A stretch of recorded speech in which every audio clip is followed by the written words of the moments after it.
Oh, you're here. Hi. I wanted to share with you an experience my wife and I had.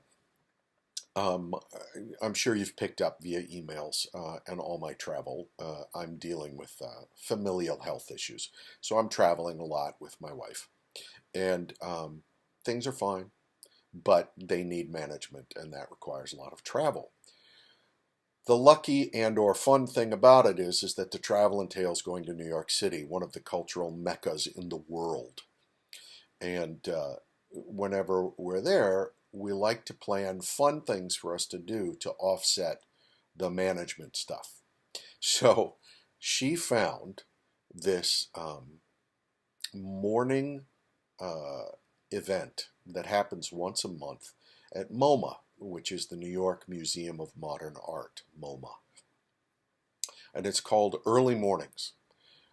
The museum opens early from 7:30 to 9, and it opens two floors, one of which was the modern floor. I mean, the very modern floor. And there are paintings and sculptures in there from Van Gogh, Gauguin, Matisse, Jackson Pollock, people that you studied during your painting chapter. And what they do is they provide art supplies, well, drawing supplies, a little palette upon which you could put paper, and they give you pencils of various hardnesses. So you could go through and draw. Now, you know, I'm an illustrator, and so, of course, I went in with the idea that, wow, I'm going to get to draw the masters. And I had a most profound experience that I immediately thought of all of you.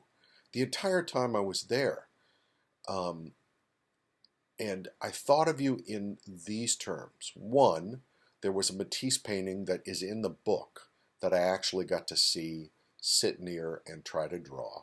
I'm going to show images of this kind of thing as I show that. Well, as a matter of fact, here's one image of it. That's me. And what I want you to notice about this particular painting is that it's huge.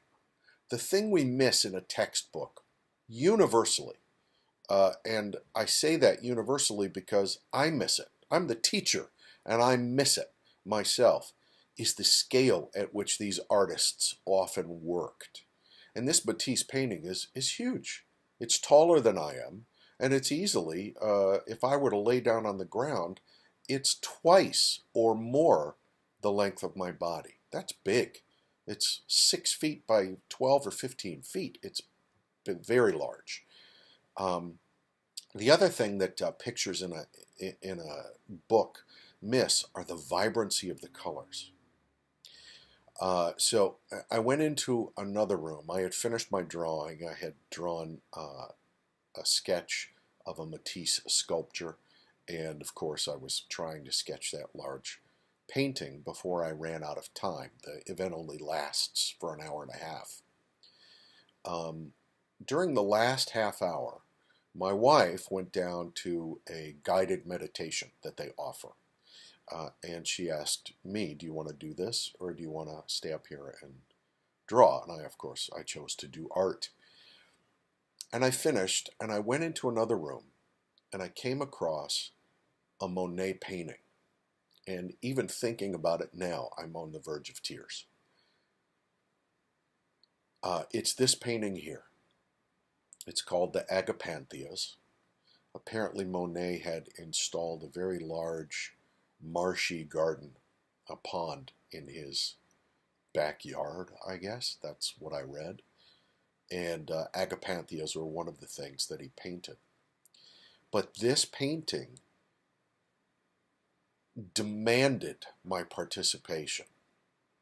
And not in a violent way, not like, you must look at me, but it was much more commandingly hypnotic. Like, I looked at it, and then I read the sign, and I looked at it again, and started to notice there was like a pulling sensation in my chest that I couldn't stop. I had to look at each stroke.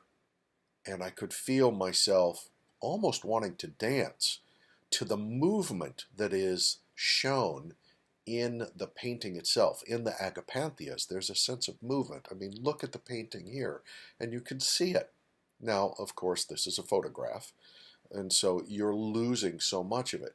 This painting was 5 feet tall, probably by 5 feet wide. I think it was mostly square. May have been a little shorter than that.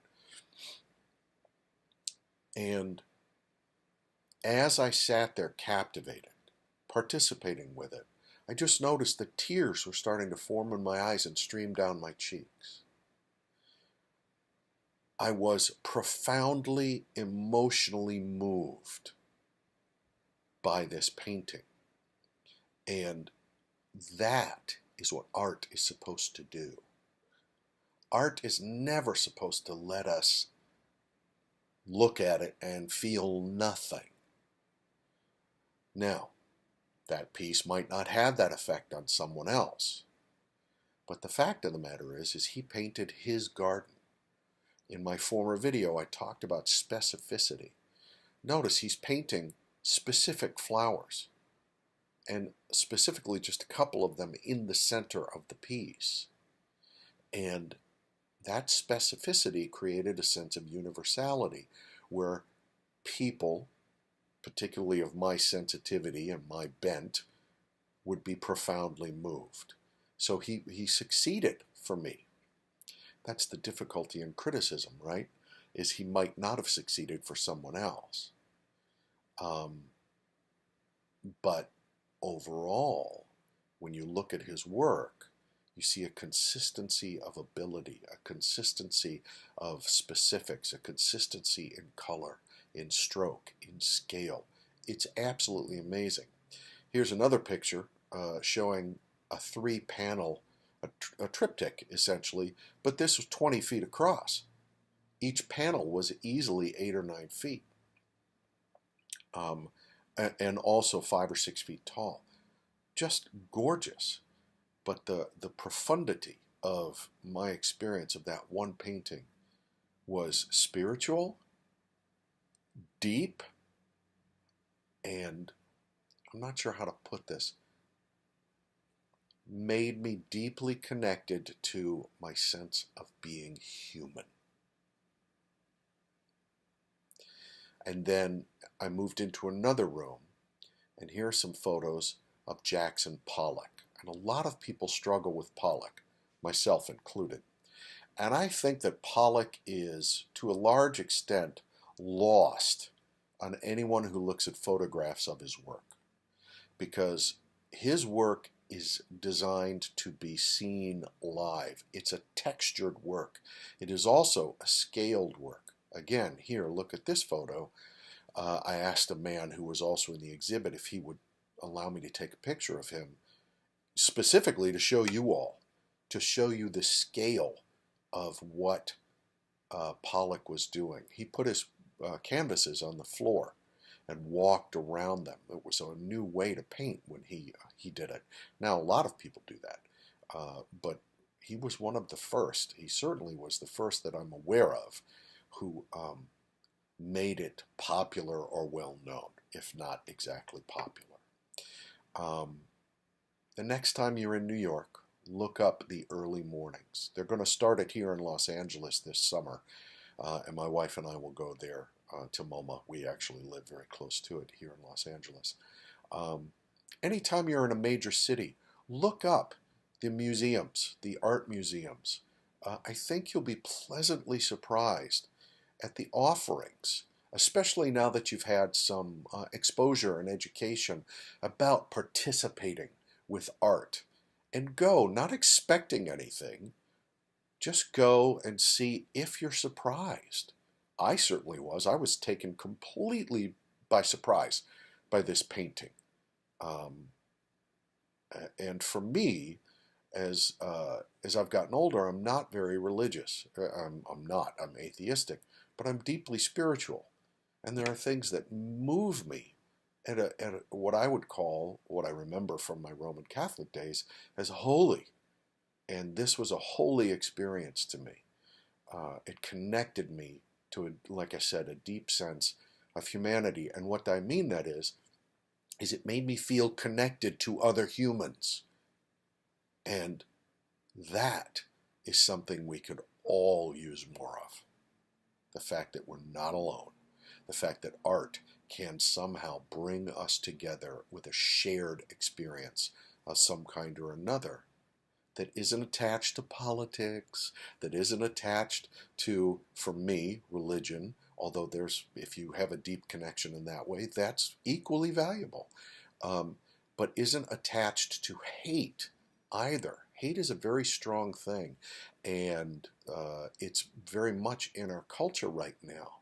So this idea of being connected to humans in a way that feels more loving and caring, no matter race, color, creed, or any of the things that are used to divide us, art can provide that if we let it, if we seek it. And sometimes even if you don't seek it, all you got to do is show up and be open. For what it's worth, thanks for listening. I look forward to meeting some of you on the 21st.